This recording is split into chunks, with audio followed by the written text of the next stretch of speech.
बेटा सवाल में कहा जा रहा है the gradient of one of the lines of a x square plus 2hxy plus by square is equals to 0 is twice that of the other.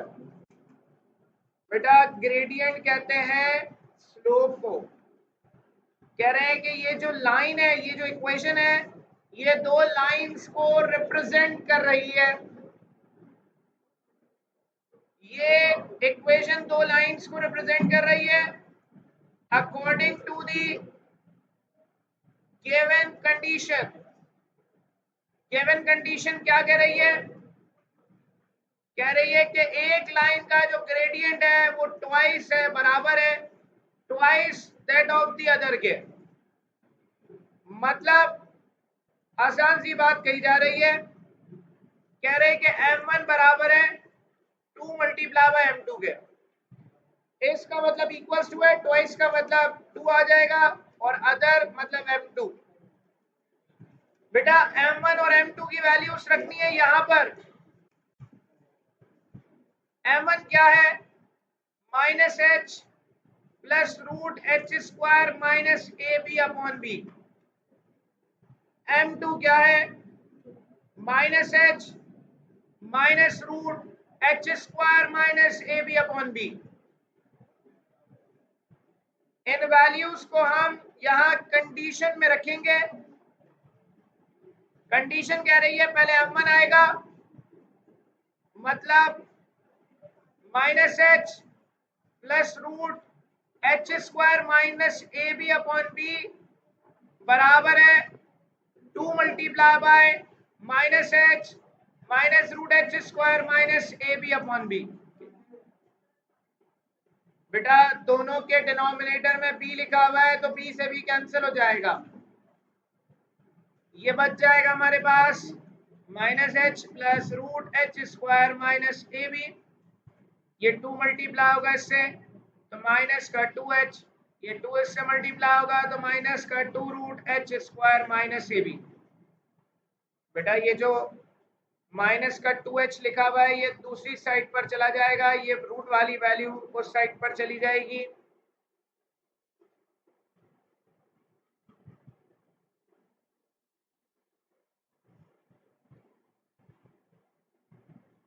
Minus का h, ये 2h इधर आएगा प्लस का हो जाएगा, ये रूट वाली पूरी वैल्यू जाएगी माइनस का एच स्क्वायर माइनस ए बी हो जाएगा। माइनस का 2 रूट एच स्क्वायर माइनस ए बी पहले से मौजूद है, दोनों को आपस में ऐड करा देंगे तो ये आ जाएगा h। 2h में से h किया तो h बचा, ये दोनों ऐड हो जाएंगे।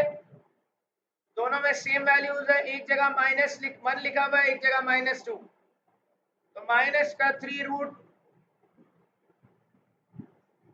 एच स्क्वायर माइनस ए बी हो जाएगा। बेटा स्क्वायर रूट हटाएंगे यहां से, स्क्वायर रूट हटाने के लिए स्क्वायरिंग ऑन बोथ साइड्स करेंगे तो ये h पे स्क्वायर आएगा, माइनस का 3 रूट एच स्क्वायर माइनस ए बी के ऊपर स्क्वायर आएगा तो ये एच स्क्वायर आ गया, -3 का स्क्वायर 9, स्क्वायर से रूट कैंसिल होगा, ये आ गया एच स्क्वायर, 9 अंदर मल्टीप्लाई हुआ 9h स्क्वायर।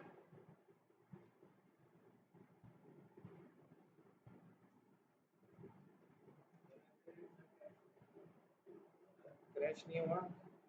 हाँ बोले, तो पता नहीं क्या हो गया। हाँ पता नहीं क्यों बंद हो गई। तो स्क्वायर से रूट कैंसिल हुआ, ये यहाँ पर आ जाएगा, 9 अंदर मल्टीप्लाई होगा 9h स्क्वायर माइनस 9ab। बेटा ये माइनस का 9ab इधर आएगा प्लस का हो जाएगा,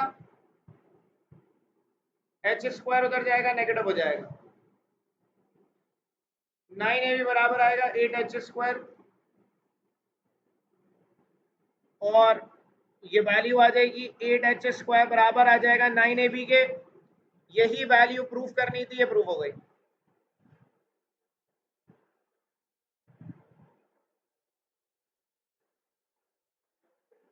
अब्दुल्ला आ जाइए। हमने इस एक्सरसाइज में ये पढ़ा था शुरू में कि जो कंबाइन इक्वेशन है ये रिप्रेजेंट कर रही होती है ऐसी लाइंस को जो कि ओरिजिन से पास कर रही है। मैंने कहा था कि एक लाइन का स्लोप है m1, दूसरे का स्लोप है m2। एक लाइन की इक्वेशन को कहते हैं y is equals to m1x, दूसरी लाइन की इक्वेशन को कहते हैं y is equals to m2x। तो यहाँ लिख दिया since m1 m2 are the slopes of the two lines represented by ax square plus 2hxy plus by square is equals to 0। Equation of first line is, पहली line की equation होती है y is equals to m1x। Equation of second line is y is equals to m2x। बेटा ये दो अलग अलग equation है हमारे पास लाइन की, एक y is equals to m1x है, एक है y is equals to m2x। बेटा ये जो m1x है इसको दूसरी तरफ ले जाए तो y minus m1x is equals to 0 एक इक्वेशन आ जाएगी। m2x को उधर ले जाएं तो y minus m2x is equals to 0 ये दूसरी इक्वेशन आ जाएगी। ये दो अलग अलग इक्वेशन आ रही है किसकी, ऐसी लाइन की जो कि ओरिजिन से पास कर रही है। कंबाइन इक्वेशन इन दोनों की क्या होगी कि हम इन दोनों लाइंस को आपस में मल्टीप्लाई करा दें। y minus m1x y minus m2x को मल्टीप्लाई अगर करा देंगे तो हमारे पास कंबाइन इक्वेशन आ जाएगी लाइंस की। ऐसा क्यों कर रहे हैं अभी बताता हूं। इनको मल्टीप्लाई कराएंगे तो मल्टीप्लाई कराने पे क्या आ रहा है भाई, y मल्टीप्लाई होगा y से y स्क्वायर, y मल्टीप्लाई होगा m2x से माइनस का m2xy, m1x मल्टीप्लाई होगा y से माइनस का m1xy minus minus plus m1 m2x square is equals to 0। इसको अरेंज कर लेंगे बेटा, m1 m2x स्क्वायर माइनस का m1xy माइनस का m2xy प्लस का y square is equals to 0। बेटा ये m1 m2x square minus common निकाला, xy कॉमन निकाला तो m1 प्लस m2xy प्लस का y square is equals to 0। बेटा ये हमारे पास कंबाइन इक्वेशन आ गई दो स्ट्रेट लाइंस की जो कि ओरिजिन से पास करती हैं। बेटा इस सवाल में मांगा क्या जा रहा है, इस सवाल में कह रहे हैं find the combine equation of the pair of lines through the origin which are perpendicular to the line represented by this। कह रहे हैं कि ये जो लाइंस की इक्वेशन है ये दो लाइंस को रिप्रेजेंट कर रही है, इनके जो परपेंडिकुलर लाइंस है उनकी इक्वेशन चाहिए। मतलब फॉर एग्जांपल कि एक लाइन ये पास कर रही है, दूसरी लाइन यहां पर पास कर रही है ओरिजिन से, ये दो लाइंस हैं, एक का स्लोप m1 एक का स्लोप m2 है। कह रहे हैं कि हमें ऐसी लाइन निकालनी है, एक लाइन ऐसी निकालनी है जो कि m1 के परपेंडिकुलर हो, m1 से 90 डिग्री का एंगल बना रही हो, दूसरी लाइन हो जो कि m2 से 90 डिग्री का एंगल बना रही हो।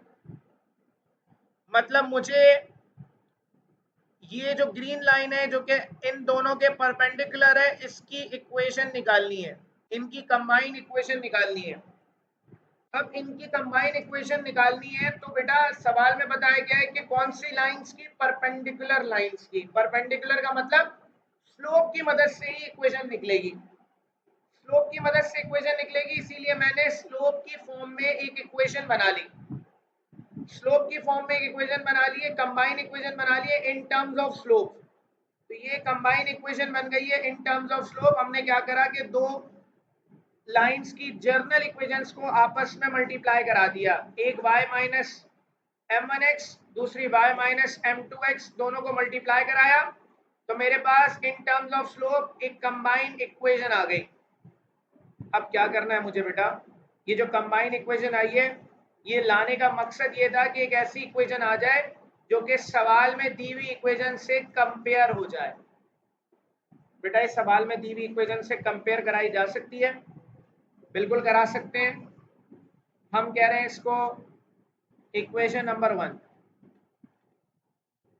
Comparing equation number 1 with 2x² minus का 5xy plus y² is equals to 0, we get क्या मिलेगा अब हमें बेटा x² के आगे जो नंबर लिखा हुआ है वो बराबर है किसके,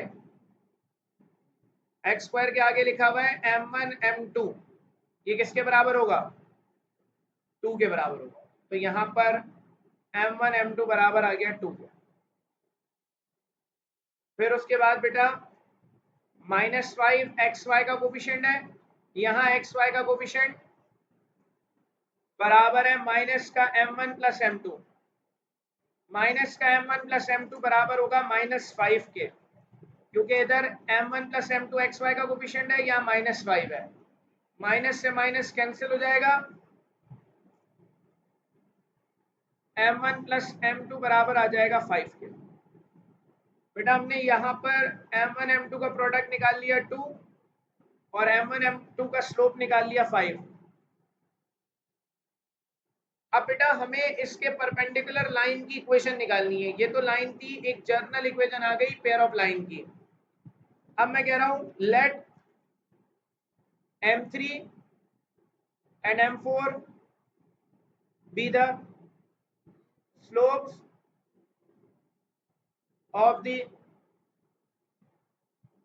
टू रिक्वायर्ड लाइंस। बेटा यहां पर मैंने आपसे यही कहा कि लाइन, यहां पर एक लाइन है m1, इसका स्लोप है, इसकी इक्वेशन थी y is equals to m1x। अब मैं कह रहा हूं इसी लाइन के परपेंडिकुलर एक और लाइन है, इसी लाइन के परपेंडिकुलर एक और लाइन है, इसके स्लोप को मैं कह रहा हूं m3। तो बेटा इसकी इक्वेशन क्या होगी, इसकी इक्वेशन क्या होगी, y is equals to m3x होगी। बात समझ रहे मेरी, m1 के परपेंडिकुलर m3 है और m2 के परपेंडिकुलर m4 है। तो हम यहां पर मेंशन करेंगे therefore equation of first line is y is equals to m3x and equation of second line is y is equals to m4x। अब बेटा बात को यहां समझिएगा, m1 और m3 के आपस में परपेंडिकुलर है। मैंने कहा कि m1 और m3 ये जो दोनों लाइंस है, इसका स्लोप है m1, इसका स्लोप है m3, ये दोनों क्या एक दूसरे के परपेंडिकुलर है, 90 डिग्री का एंगल बना रहे हैं। अगर m1 m3 परपेंडिकुलर है तो क्या होगा, दोनों के स्लोप्स का प्रोडक्ट -1 होगा। Since lines are perpendicular, lines perpendicular हैं, तो इसका मतलब ये है कि m1 और m3 का प्रोडक्ट -1 होगा। इसी तरह मैं कह रहा हूं कि एक और लाइन है जो कि m2 है, जिसका स्लोप, एक और लाइन है, फॉर एग्जांपल ये लाइन है, इसका स्लोप m2 है, इसकी इक्वेशन है y is equals to m2x। इसी के परपेंडिकुलर एक और लाइन है जिसका स्लोप है m4, तो बेटा m2 और m4 का प्रोडक्ट भी क्या होगा, -1 होगा। बेटा m3 की वैल्यू आएगी -1/m1, m4 की वैल्यू आएगी -1/m2। अब ये दो वैल्यूज क्यों निकाली हमने, ये इसलिए निकाली है कि हमारे पास एक इक्वेशन है, इसको हम इक्वेशन नंबर 2 कह देते हैं, इसको इक्वेशन नंबर 3 कह देते हैं। हम यहां पर लिखेंगे कि इक्वेशन 2 है y is equals to m3x, यहां लिखेंगे इक्वेशन नंबर 3 है y is equals to m4x,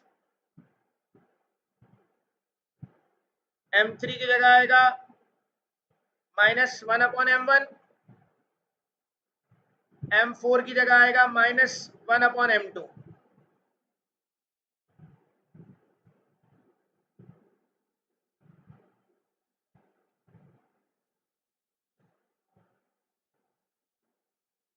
ये आएगा m1y बराबर आएगा -x के, m2y आएगा -x के बराबर। x को दूसरी तरफ ले आएंगे बेटा, x प्लस m1y बराबर आएगा 0 के, x प्लस m2y बराबर आएगा 0 के। बेटा ये दो अलग अलग इक्वेशंस आ गई, किसकी? परपेंडिकुलर लाइंस की। परपेंडिकुलर लाइंस की इक्वेशन आ गई। कंबाइंड इक्वेशन निकालेंगे इसकी।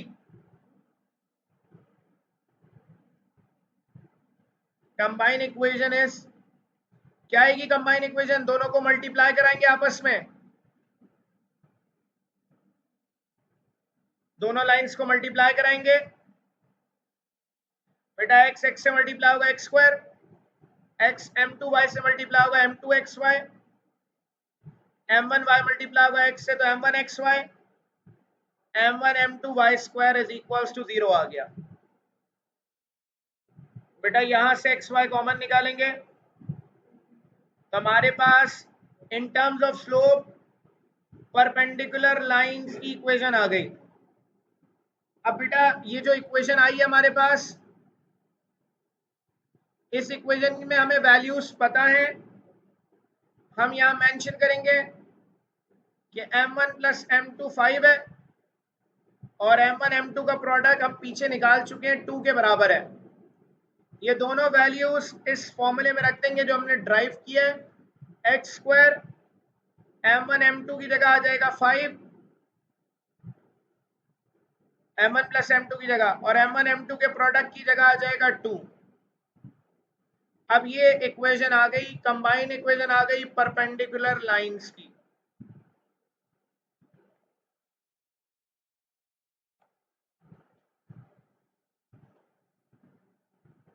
तो क्या याद करनी है? Let m1 and m2 be the slope of the lines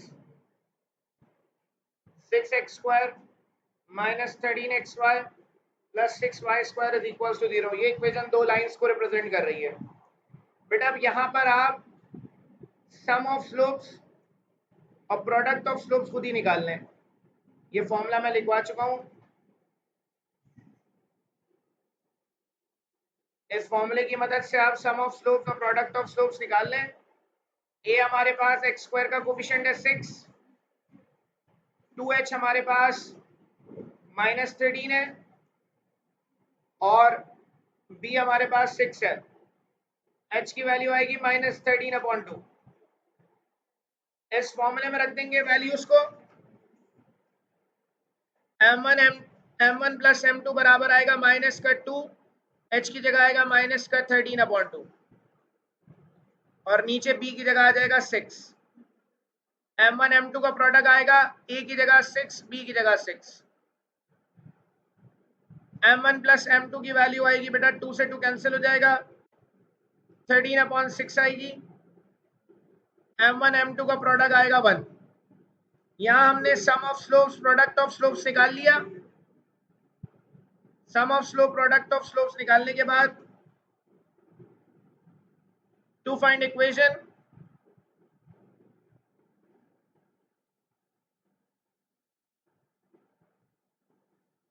combine, since the combined equation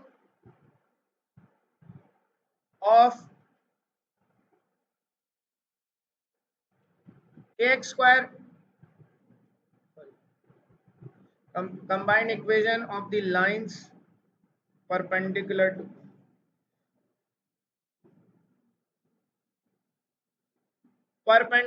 to ax square plus 2hxy plus by square is equals to 0 is, बेटा ये इक्वेशन याद करनी पड़ेगी, ये जो यहाँ मैंने ड्राइव कराई है ये वाली इक्वेशन याद कर लें, ये लिखते हैं खाली डायरेक्ट। ये कंबाइन इक्वेशन है परपेंडिकुलर लाइंस की, तो हम यहाँ पर लिख देंगे कि ये x square plus m1 plus m2 xy plus m1 m2 y square is equals to 0। ये इक्वेशन याद करके इसका रेफरेंस दे दें। m1 प्लस m2 की जगह आएगा 13/6, m1 m2 के प्रोडक्ट की जगह 1 आ जाएगा, एलसीएम ले लेंगे 6, तो ये आएगा 6x स्क्वायर प्लस 13xy प्लस 6y square is equals to 0। तो 6x square plus 13xy plus y square is equals to 0 answer आ गया।